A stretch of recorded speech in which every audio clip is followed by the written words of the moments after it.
Rich eut l'impression qu'il tenait bien le coup jusqu'au moment où il se mit à vomir. Il avait écouté tout ce que Mike Hanlon lui avait raconté, avait dit ce qu'il fallait dire et donné les bonnes réponses aux questions de Mike, et il en avait même posé de son propre chef. Il avait vaguement conscience d'être en train de prendre l'une de ces voix, ni bizarre ni grotesque, comme celle qu'il prenait parfois à la radio.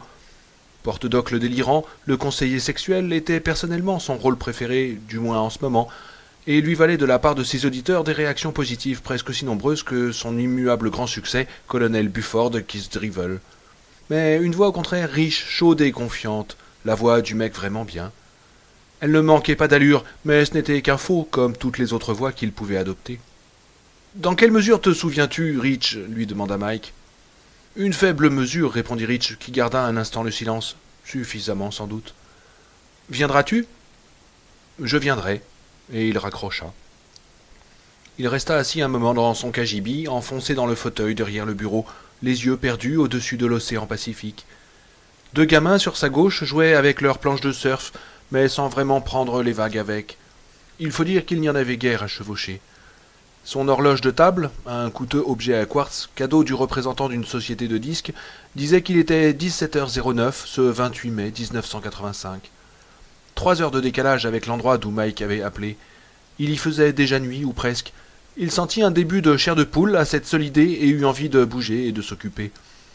Il commença bien entendu par mettre un disque, sans chercher, prenant le premier qui lui tombait sous la main parmi les milliers qui se serraient sur les étagères. Le rock'n'roll faisait presque tout autant partie de sa vie que les voix, et il lui était difficile de faire quoi que ce soit sans musique, à plein tube de préférence. Il était tombé sur une rétrospective Motown. Marvin Gaye, l'un des membres les plus récents de ce que Rich appelait parfois les Clamsey & Co., ouvrait le récital avec I Heard I Through the Grave Pavilion. Pas mal, dit Rich. Il eut même un léger sourire. C'est mal, pourtant, et il venait d'en prendre pour son grade, mais il avait le sentiment qu'il serait capable de faire face. Pas de panique. Il s'apprêta à rentrer chez lui. À un moment donné, au cours de l'heure suivante, il lui vint à l'esprit que c'était comme s'il était mort et qu'il lui fut permis de prendre ses ultimes dispositions, sans parler de ses volontés en matière d'enterrement. Il avait l'impression qu'il s'en sortait joliment bien. Il essaya de joindre son agence de voyage habituelle, se disant que l'employé serait probablement sur l'autoroute, direction la maison, mais il tenta sa chance. Par miracle, elle était là. Il lui expliqua ce qu'il voulait, et elle lui demanda un petit quart d'heure. « Je vous en dois une, Carole, dit-il. Au cours des 3 dernières années, ils étaient passés de Monsieur Tosier et Mrs. Finney à Rich et Carole. Plutôt familier si l'on considère qu'ils ne s'étaient jamais rencontrés. « D'accord, passez à la caisse, dit-elle. Pouvez-vous me faire porte-doc » Sans même se racler la gorge pour trouver la voie, elle restait en général introuvable si l'on hésitait. Rich annonça « Porte-doc le délirant, votre conseiller sexuel en ligne.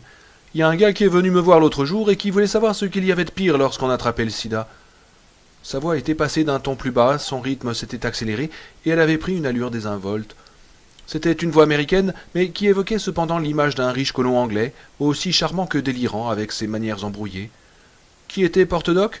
Rich n'en avait pas la moindre idée, mais il le voyait toujours en costume blanc, en train de lire Esquire et de boire, dans des verres à pied, des choses qui sentaient le shampoing à la noix de coco. Je lui ai répondu sans embâge, essayez d'expliquer à sa mère comment on se l'est fait refiler par une haïtienne. Jusqu'à la prochaine, porte-doc, votre conseiller sexuel qui vous dit « Vous avez besoin de moi si vous restez de bois ». Carole finit hurler de rire. « C'est parfait, parfait. Mon petit ami n'arrive pas à croire que vous pouvez faire toutes ces voix.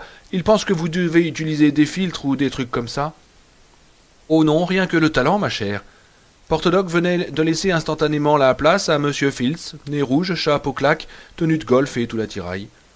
Je pète tellement de talent que j'ai été obligé de mettre un bouchon à tous mes orifices corporels pour l'empêcher de fuir comme de l'empêcher de fuir, quoi.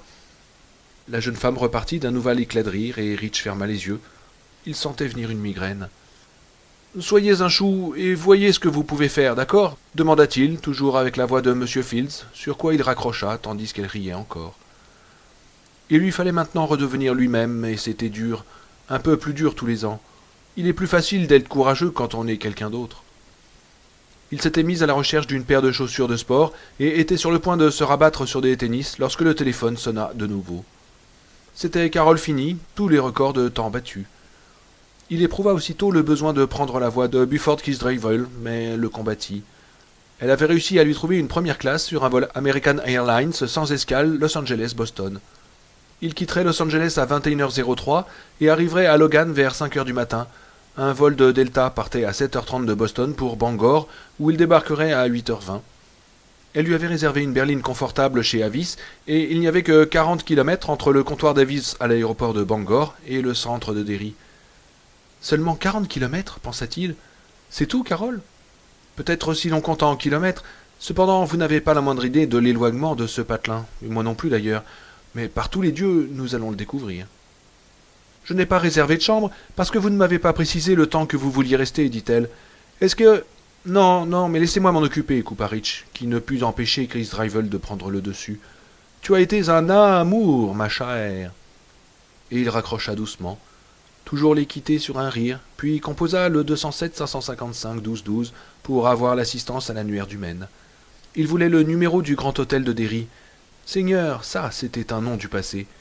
Cela faisait, quoi, 10, 15, 20, 25 ans qu'il ne l'avait pas évoqué. Aussi fou que cela parut, il soupçonnait que cela faisait 25 ans au moins.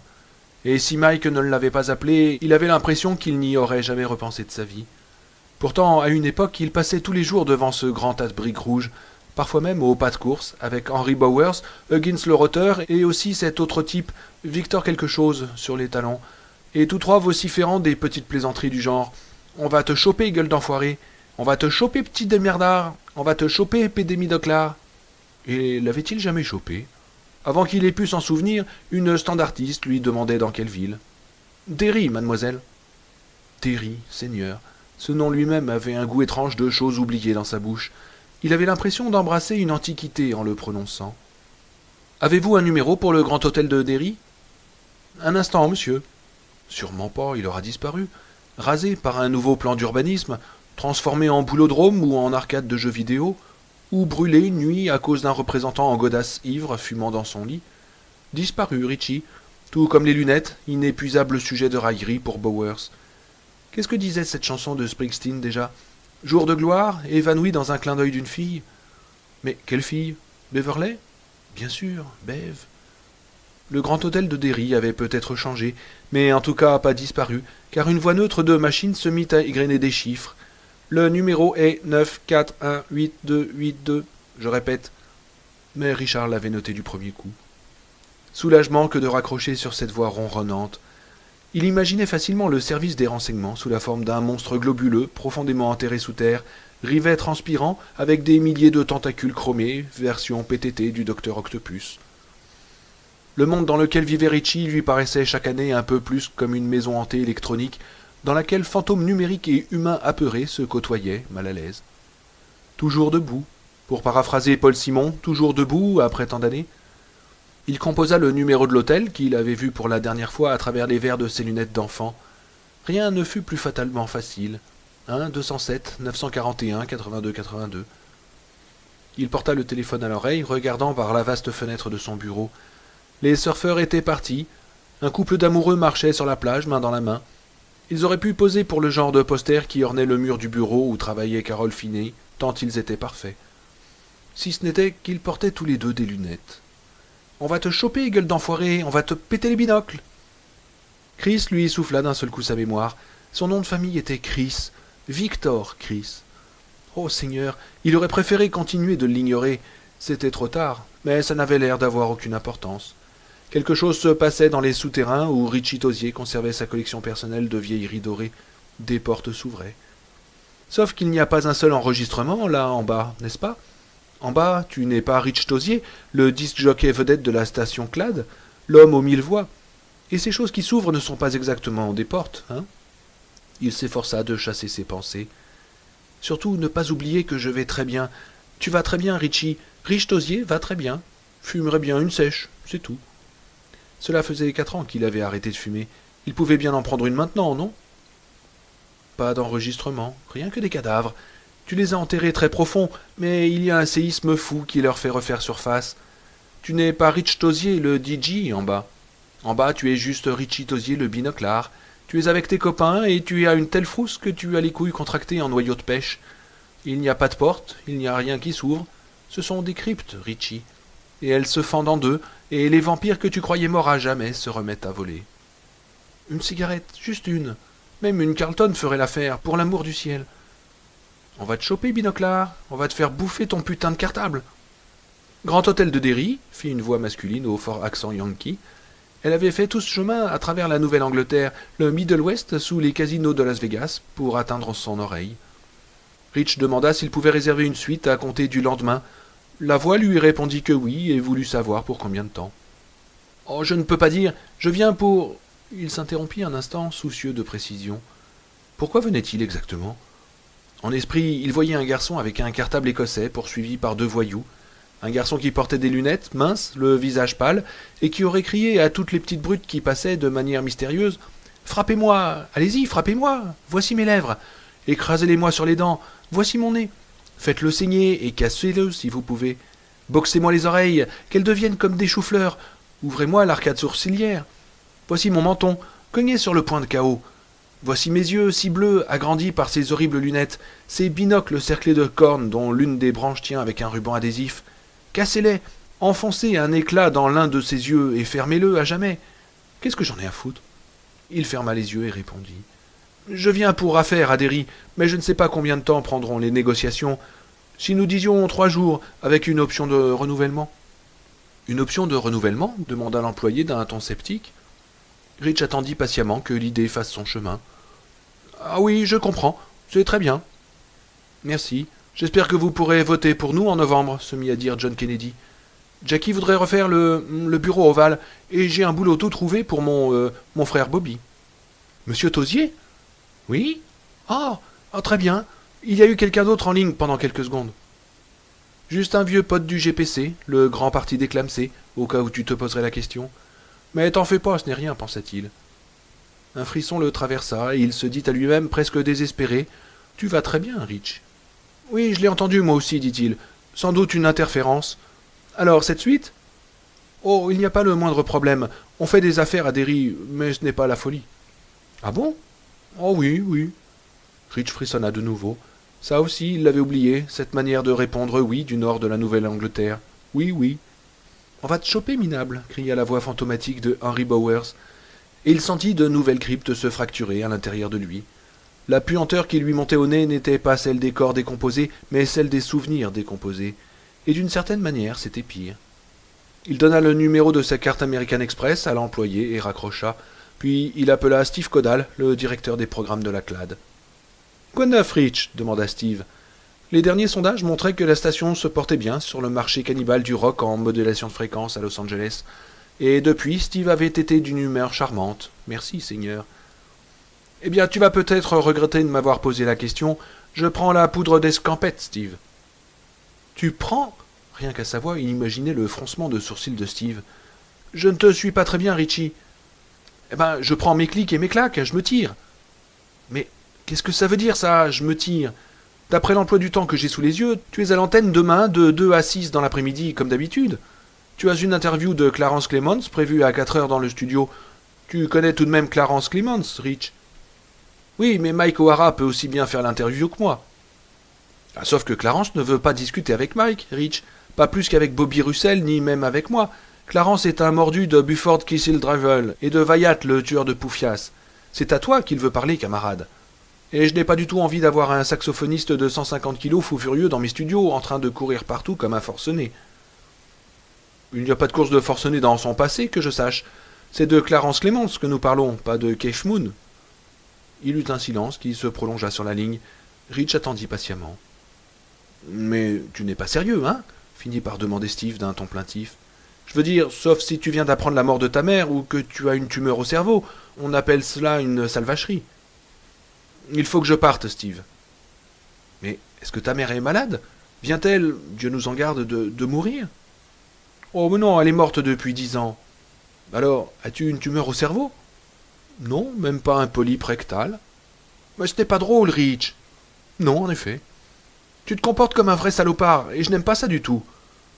Moi non plus, ça ne me plaît pas, mais il faut que j'y aille. Mais où ça? Pourquoi? Qu'est-ce qui se passe, enfin? Parle au moins.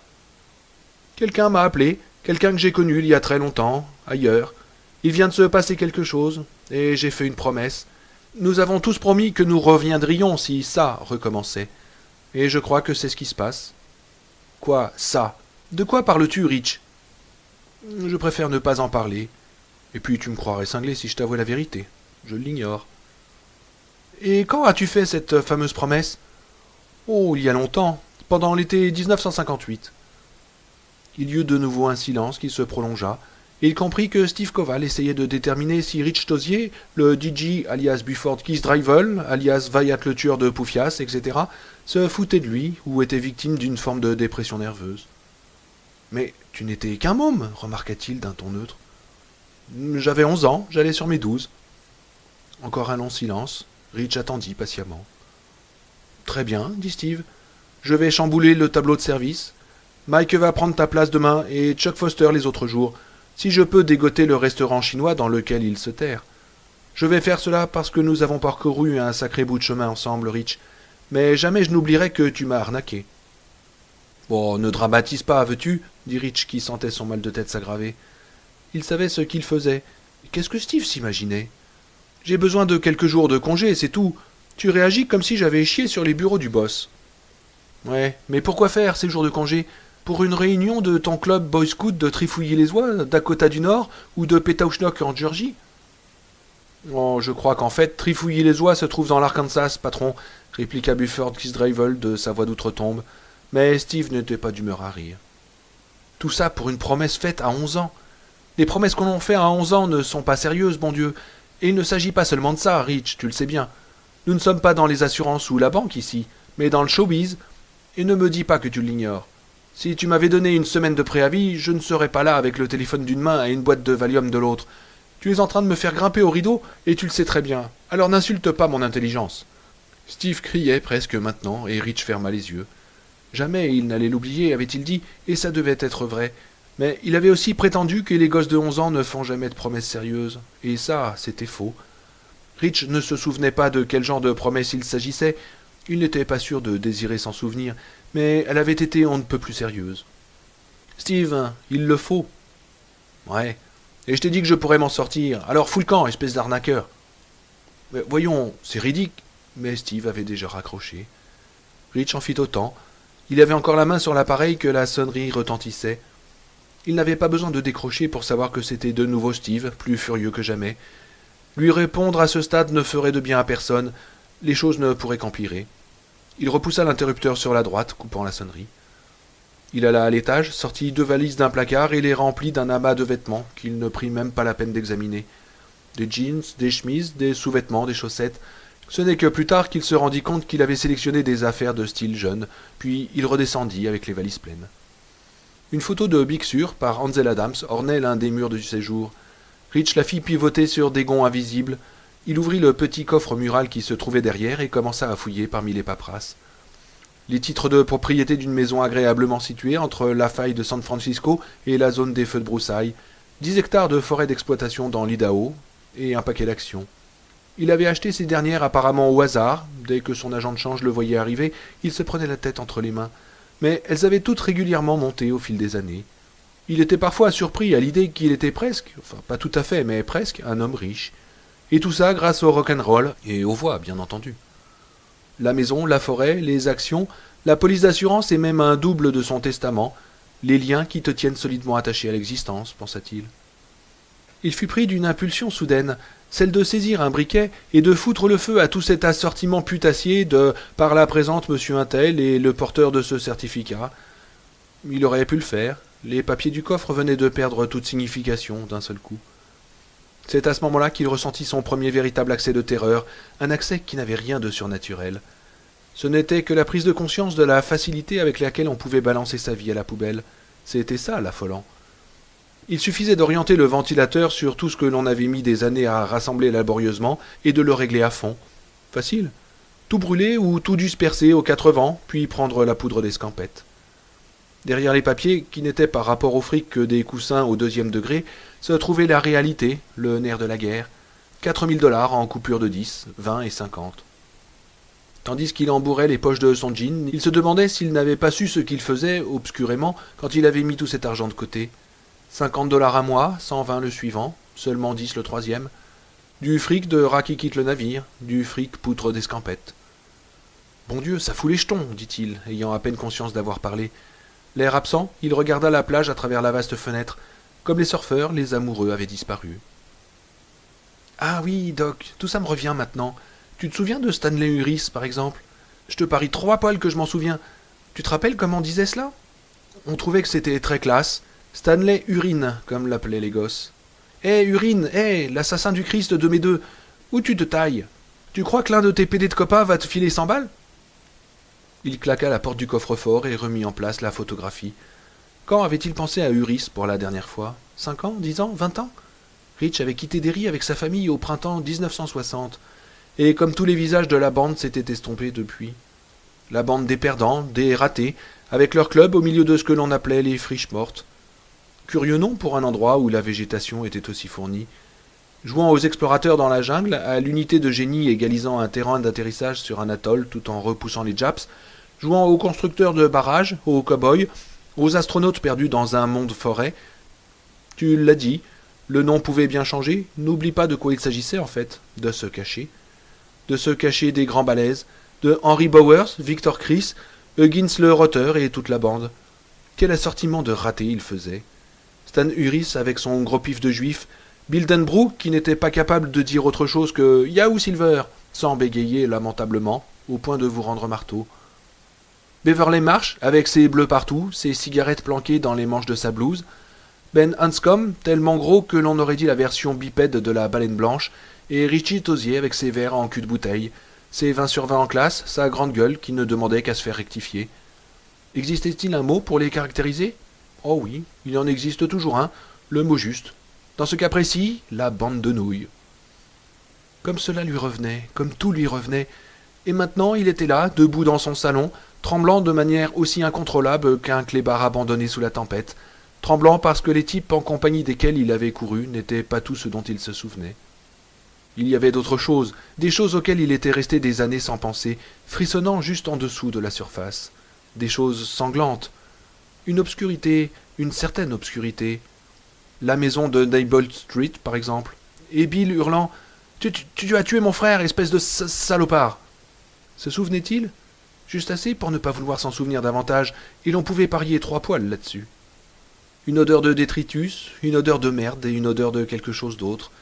D'encore pire que tout le reste, c'était la puanteur de la bête, la puanteur de ça, dans les ténèbres, en dessous de Derry, là où les machines grondaient sans interruption. Il se souvenait de George. Mais c'était trop, et il courut à la salle de bain, se cognant au passage dans son fauteuil Ims, ce qui faillit le faire tomber. Il y arriva, mais tout juste. Il glissa à genoux sur les carolis comme un danseur de Smurf excentrique, jusqu'aux toilettes dont il saisit les rebords, vomissant tripes et boyaux. Mais même après, ça ne s'arrêtait pas. Il vit soudain George Denbrough comme si c'était hier. Georgie, par qui tout avait commencé. Georgie qui avait été assassiné à l'automne 1957. Il était mort tout de suite après l'inondation, l'un de ses bras avait été arraché et Rich avait chassé ce souvenir de sa mémoire. Mais parfois les souvenirs reviennent, oui, et comment? Les spasmes s'estompèrent et Rich, à tâtons, chercha la poignée de la chasse. Son repas précédent, régurgité en jets violents, disparut également dans la tuyauterie. Dans les égouts. Dans la pestilence et les ténèbres des égouts. Il rabattit le couvercle, y posa le front et se mit à pleurer. C'était la première fois que ça lui arrivait depuis la mort de sa mère en 1975. Sans même y penser, il mit les mains en coupe sous ses yeux et les lentilles de contact qu'il portait glissèrent dans ses paumes, où elles restèrent brillantes. 40 minutes plus tard, avec l'impression d'avoir été passé à la paille de fer, mais d'une certaine manière nettoyé, il jetait les valises dans le coffre de la MG et sortait en marche arrière du garage. Le jour baissait. Il regarda sa maison avec ses plantations récentes. Il regarda la plage et l'eau qui prenait une nuance d'émeraude pâle rompue par une étroite bande d'or battu. Et il eut la conviction qu'il ne reverrait jamais plus rien de tout cela, qu'il n'était qu'un homme mort qui marchait encore. « Je rentre au pays maintenant, » murmura Rich Tosier pour lui-même. « Je rentre au pays, et que Dieu me vienne en aide. » Il passa une vitesse, démarra, éprouvant de nouveau l'impression qu'il avait été étonnamment facile de se glisser dans cette fissure qu'il ne soupçonnait pas, à l'intérieur de ce qu'il considérait comme une vie solide. Comme il était aisé de prendre le cap sur le côté sombre, de voquer hors du bleu pour foncer dans le noir. Hors du bleu, dans le noir, oui, c'était exactement cela, l'endroit où n'importe qui pouvait attendre.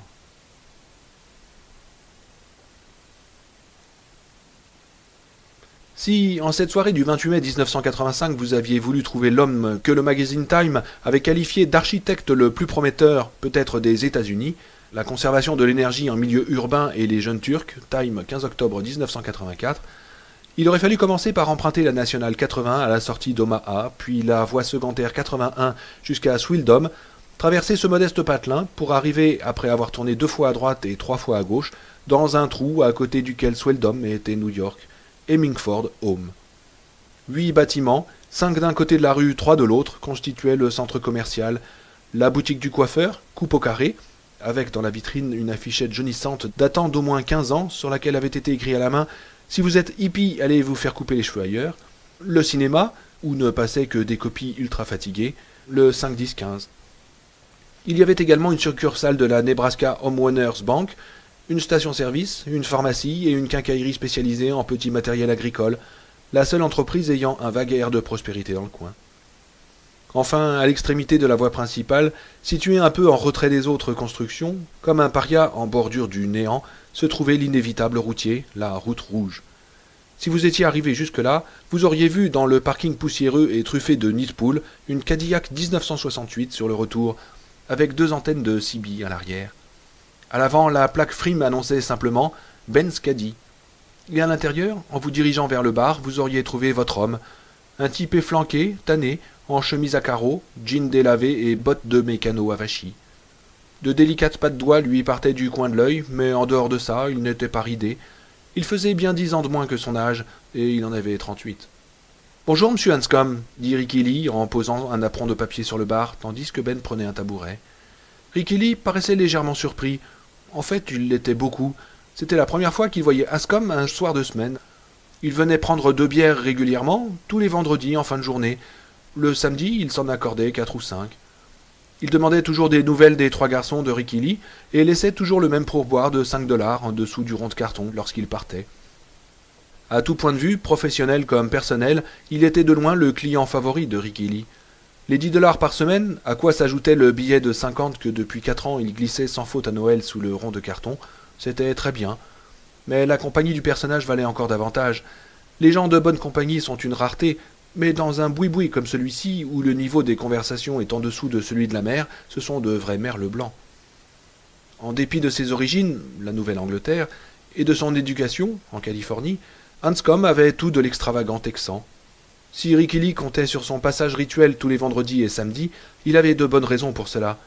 Que M. Hanscom construise un gratte-ciel à New York, il y avait déjà bâti 3 des édifices les plus controversés des 5 dernières années, un nouveau musée à Redondo ou un immeuble de bureau à Memphis, immanquablement, le vendredi soir, entre 8h et 9h30, la porte qui donnait sur le parking s'ouvrait sur sa silhouette nonchalante. Comme s'il habitait à l'autre bout du Batelin et avait préféré faire un tour faute d'un programme intéressant à la télé. Il possédait un Learjet et disposait d'une piste d'atterrissage privée sur sa ferme à Jenkins. 2 années auparavant, à Londres, il avait dessiné le nouveau centre de communication de la BBC dont il avait supervisé la construction.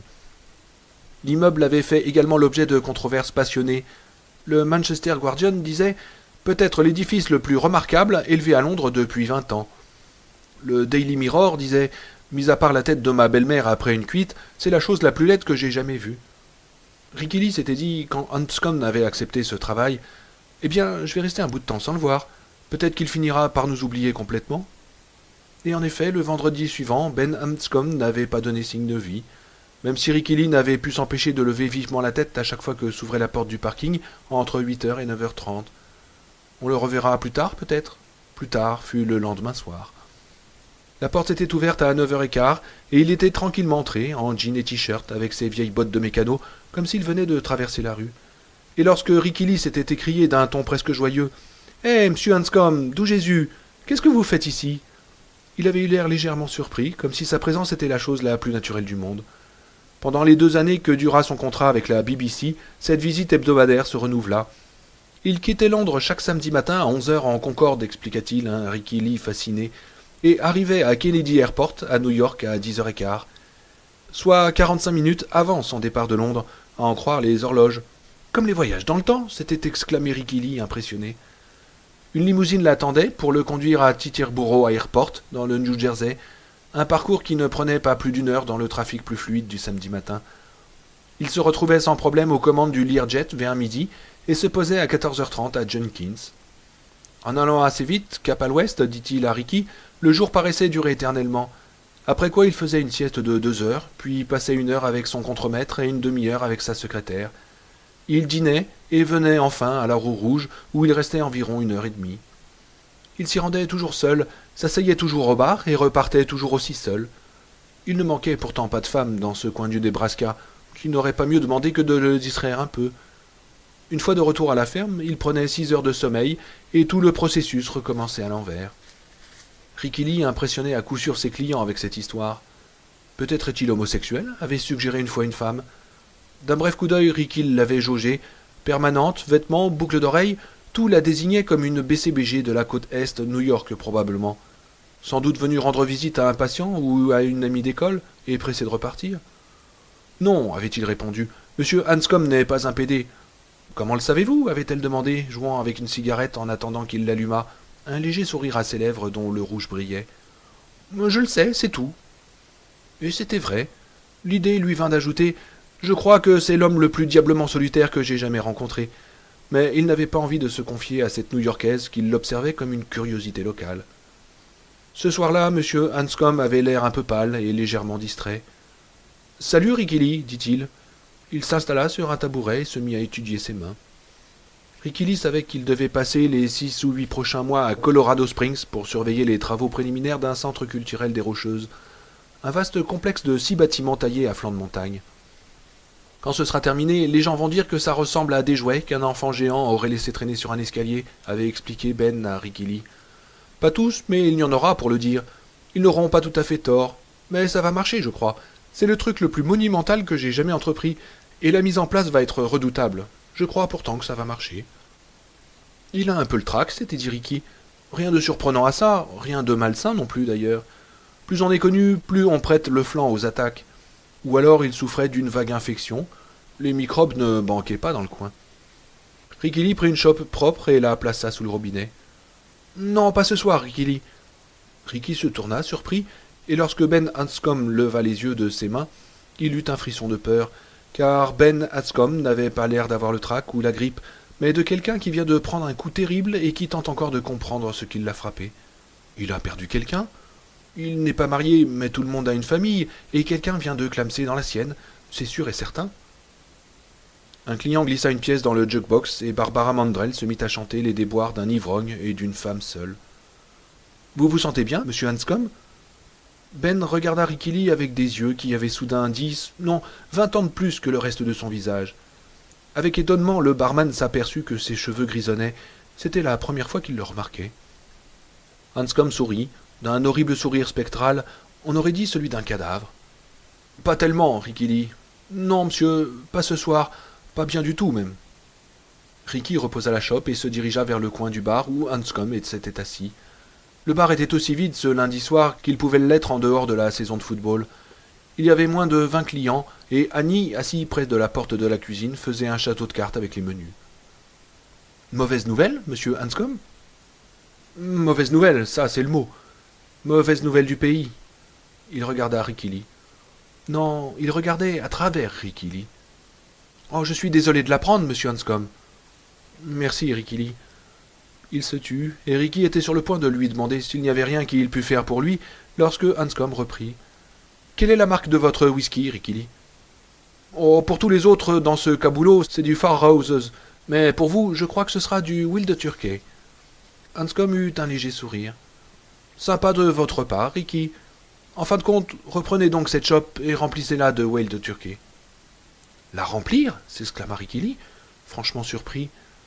Seigneur, vous allez ressortir à 4 pattes, si je ne dois pas appeler une ambulance avant, ajouta-t-il en lui-même. Oh non, pas ce soir, je ne crois pas. Du regard, Ricky sonda brièvement Ben Hanscom pour vérifier qu'il ne plaisantait pas. En moins d'une seconde, il constata que non.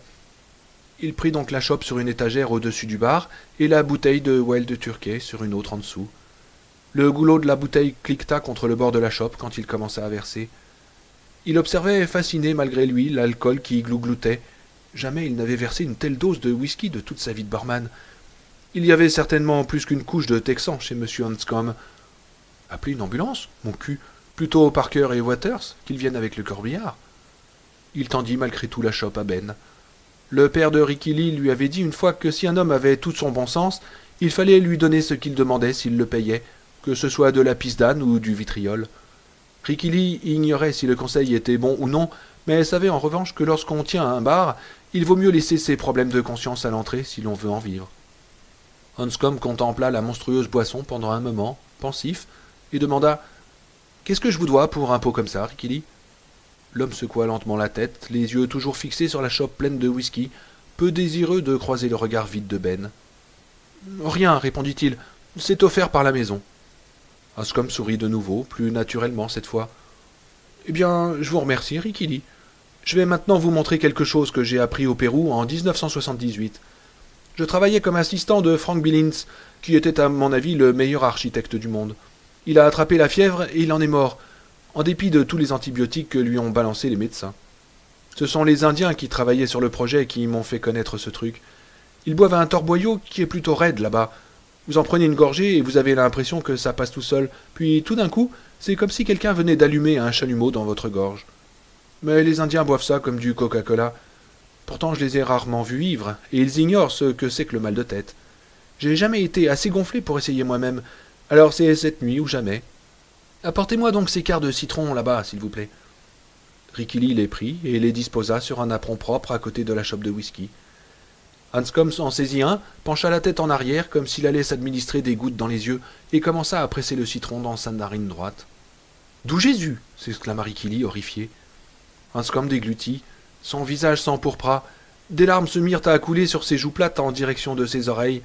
Sur le jukebox, les Spinners chantaient maintenant « Ô Seigneur, je ne sais pas si je vais pouvoir supporter cela. » À tâtons, Hanscom prit un autre morceau de citron sur le bar et le pressa dans sa narine gauche. « Nom de Dieu, vous allez vous faire sauter la caisse !» murmura le barman. Hanscom rejeta sur le bar les morceaux de citron pressés. Il avait les yeux injectés de sang et respirait à petites bouffées, grimaçant. Du jus de citron limpide dégoulinait de ses deux narines jusqu'aux commissures des lèvres. Toujours à tâtons, il s'empara de la chope de whisky, la souleva et en but le tiers. Ricky Lee regardait, pétrifié, sa pomme d'Adam monter et descendre. L'architecte reposa la chope, eut deux frissons et hocha la tête. Il adressa un sourire à Ricky Lee. Il n'avait plus les yeux rouges. Ça marche à peu près comme il le disait. On a tellement mal au nez qu'on ne sent absolument pas ce qui vous descend dans la gorge. Mais vous êtes cinglé, monsieur Hanscom, dit le barman. Un peu, mon neveu. Vous vous en souvenez de celle-là? On le disait quand on était gamin. Un peu, mon neveu. Je vous ai jamais raconté que j'étais gros autrefois. Non, monsieur, jamais, fit Ricky Lee dans un souffle. Il était maintenant convaincu que Ben Hanscom venait d'apprendre des nouvelles tellement épouvantables qu'il était devenu réellement cinglé, ou qu'il avait au moins perdu temporairement son bon sens. J'étais le gros lard classique. J'ai jamais joué au baseball ou au basket, ni aux gendarmes et aux voleurs. J'étais toujours pris le premier. Pas capable de m'en sortir, gras comme un cochon. Il y avait ces types de mon patelin qui me coursaient régulièrement. Un mec du nom de Reynald Huggins, que tout le monde appelait le roteur. Un autre du nom de Victor Chris, plus quelques autres. Mais le véritable cerveau de la bande, c'était Henry Bowers. S'il y a jamais eu un gosse démoniaque sur cette foutue planète, Ricky Lee, c'était bien lui. Je n'étais pas le seul qu'il poursuivait. Mon problème était que je ne pouvais pas courir aussi vite que les autres. Hanscom déboutonna sa chemise et l'ouvrit. En se penchant, Ricky Lee vit une curieuse cicatrice à la hauteur de l'estomac, juste au-dessus du nombril. Boursouflée, blanche et ancienne. Une lettre, se rendit-il compte. Quelqu'un avait tracé un H sur le ventre de M. Hanscom, probablement bien longtemps avant qu'il n'atteigne l'âge adulte. Ça, c'est la signature de Henry Bowers. Elle date de 1000 ans, et j'ai de la chance de ne pas avoir tout le reste de son nom dans la région. Monsieur Hanscom, fit le barman. Mais l'architecte prit les deux autres quarts de citron, un dans chaque main, et inclina la tête en arrière, comme s'il se mettait des gouttes dans le nez. Il frissonna violemment, posa les restes de fruits et but deux énormes rasades. Il frissonna une fois de plus, prit une troisième rasade, puis à tâtons, les yeux fermés, attrapa le rebord rembourré du bar, comme un marin s'accroche à la rambarde par gros temps.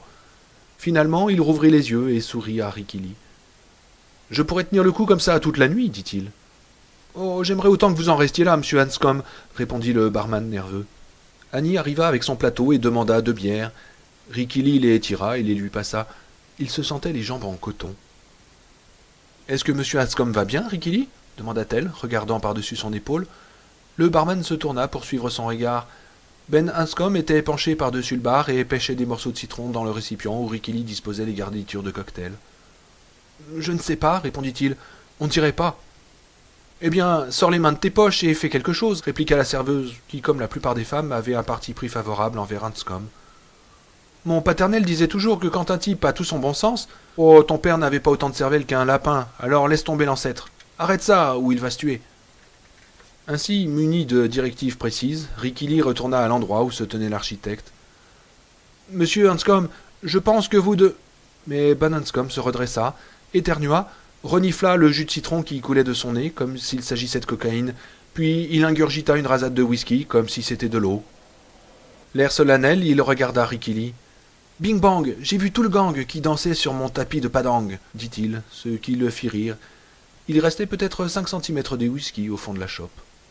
Ça suffit, dit Ricky Lee en tendant la main vers le verre. Hanscom le repoussa doucement. Les dégâts sont déjà faits, Ricky Lee, dit-il. Les dégâts sont déjà faits, mon garçon. Mais je vous en prie, monsieur Hanscom. J'ai quelque chose pour vos gosses, Ricky Lee. Bon Dieu, j'ai failli oublier. Il porta une main à la poche de sa veste en jean délavé. On entendit un bruit étouffé de métal. Mon père est mort quand j'avais 4 ans, reprit-il. Son élocution n'était nullement altérée. En nous laissant un joli paquet de dettes et ça. Je veux qu'ils aillent à vos enfants, Ricky Lee. Il posa 3 dollars d'argent au chariot sur le bar, qui brillèrent délicatement dans la lumière tamisée. Ricky Lee retint sa respiration. C'est très gentil, monsieur Hanscom, mais je ne peux pas. Oh, j'en avais 4 dans le temps. Mais j'en ai donné un à Bill Lebeg. Bill Dembrou, c'était son véritable nom. Mais on l'appelait Bill Lebeg, comme on avait l'habitude de dire, un peu mon neveu. C'est l'un des meilleurs amis que j'ai jamais eus. J'en avais quelques-uns, voyez-vous, même un groslard comme j'étais en avait. Bill Lebeg est écrivain maintenant. À peine Ricky Lee l'écoutait-il, il contemplait les dollars au chariot fasciné. 1921, 1923 et 1924. Dieu sait ce qu'ils valaient actuellement, ne serait-ce qu'au poids du métal. Non, je ne peux pas, répéta-t-il. Je me permets d'insister. Ben Hanscom étreignait l'anse de la chope qu'il vida d'un trait. Il aurait dû se trouver complètement ramollo, mais ses yeux ne quittaient pas ceux de Ricky Lee.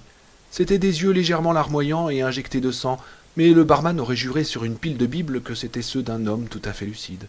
« Vous me fichez la frousse, monsieur Hanscom, dit Ricky Lee.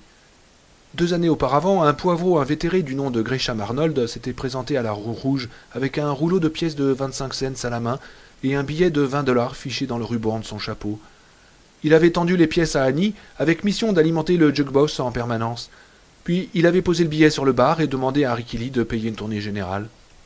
Ce Gresham Arnold avait eu son heure de gloire comme joueur de basket pour les Hainford Rams, leur permettant d'emporter pour la première fois, et vraisemblablement la dernière, le championnat scolaire senior. C'était en 1961. Un avenir brillant souriait au jeune homme, mais il s'était fait étendre lors des contrôles du premier semestre suivant, victime de l'alcool, de la drogue et des soirées qui se prolongeaient tard. Il revint chez lui, bousilla la décapotable jaune que ses parents lui avaient offerte pour ses succès passés, et prit un poste de responsable des ventes dans l'entreprise de son père, agent de John Deere, matériel agricole. 5 ans passèrent. Son père se sentait incapable de le mettre à la porte.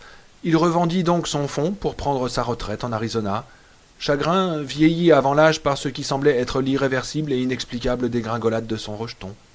Tant que l'entreprise avait appartenu à son père, Arnold avait au moins fait semblant de travailler, s'efforçant de ne pas succomber à la boisson, mais après il en était devenu l'esclave. Il pouvait être mauvais, mais il s'était montré doux comme un agneau le soir où il était arrivé avec son rouleau de pièces et où il avait payé le coup à tout le monde. Chacun l'avait remercié, et Annie avait pris soin de faire passer des disques de Moon Bandy, car Arnold Gresham aimait Moon Bandy. Il était resté au bar, perché sur ce même tabouret qu'occupait en ce moment Ben Hanscom, se rendit compte Ricky Lee avec une inquiétude grandissante, et avait bu 3 ou 4 bourbons, chantonnant avec le jukebox sans faire d'ennui. Puis il était rentré chez lui à la fermeture de la Roue Rouge, et s'était pendu à l'aide de sa ceinture dans une pièce du haut. Cette nuit-là, les yeux de Gresham Harold avaient eu une expression assez voisine de ceux de Ben Hanscom aujourd'hui. « Je vous fiche la frousse, moi » demanda Hanscom, toujours sans quitter Ricky Lee des yeux. Il repoussa la chope et croisa les mains d'un geste ferme devant les 3 dollars d'argent. « Ce doit être vrai, reprit-il. Mais vous n'avez sûrement pas autant la frousse que moi, Ricky Lee, et priez le Seigneur de ne jamais connaître ça. »« Mais qu'est-ce qui se passe » demanda le barman en passant la langue sur ses lèvres. « Peut-être que je pourrais vous aider. » Ce qui se passe? Ben Hanscom eut un petit rire. Rien d'extraordinaire. J'ai reçu un coup de fil d'un vieil ami ce soir. Un type du nom de Mike Hanlon. Je l'avais complètement oublié, mais ce n'est pas ça qui m'a fichu la frousse. Après tout, nous n'étions que des gosses à l'époque, et les gosses oublient, non? Un peu mon neveu qu'ils oublient. Ce qui m'a fichu la frousse, c'est d'être arrivé à mi-chemin jusqu'ici et de me rendre compte que ce n'était pas seulement Mike que j'avais oublié, mais tout ce qui concernait mon enfance. Absolument tout. Ricky le regardait sans rien dire. Il n'avait pas la moindre idée de ce que ce discours signifiait, mais l'homme avait peur, c'était visible, très peur. Assez bizarre de la part d'un personnage comme Ben Hanscom, mais ce n'était pas du chiquet. Je dis bien absolument tout, insista-t-il en frappant le bar de ses doigts repliés. Avez-vous jamais entendu parler, Ricky Lee, de quelqu'un victime d'amnésie au point de ne même pas se rendre compte qu'il était amnésique? Ricky Lee secoua la tête. Moi non plus. Et voilà que je me suis retrouvé dans la Cadillac ce soir et que ça m'est tombé dessus d'un seul coup. Je me souvenais de Mike Hanlon, mais seulement parce qu'il venait de me téléphoner. Je me souvenais de Derry, mais uniquement parce que c'était de là qu'il appelait. Derry? Demanda le barman. Mais c'était tout. J'ai été frappé par le fait de ne pas avoir une seule fois pensé à mon enfance depuis. Depuis je ne sais pas quand. Et alors, juste comme ça, la marée des souvenirs a commencé à m'envahir, comme par exemple ce que nous avions fait du 4e dollar. Et qu'en avez-vous fait, monsieur Hanscom? L'architecte regarda sa montre et se laissa soudain redescendre de son tabouret. Il chancela légèrement, très légèrement, mais ce fut tout. Je ne peux pas laisser filer le temps comme cela. Je prends l'avion cette nuit. Ricky Lee retrouva instantanément son air inquiet, et Ben Hanscom se mit à rire. Je prends l'avion, mais je ne le pilote pas. Pas cette fois. United Airlines, Ricky Lee. Ah, bon. Il se dit que son soulagement devait se voir, mais il s'en moquait. Et où allez-vous? Hanscom n'avait pas encore refermé sa chemise. Pensif, il contemplait les bourrelets blancs de la cicatrice sur son ventre, puis il ferma les boutons.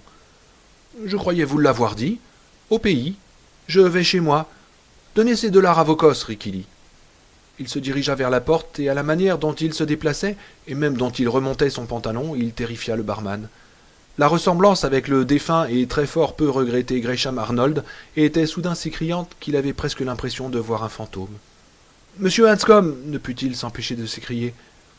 Ben se retourna, et Ricky fit un pas involontaire en arrière. Il heurta des fesses les rayons à l'arrière du bar, et verres et bouteilles tintinabulèrent un bref instant.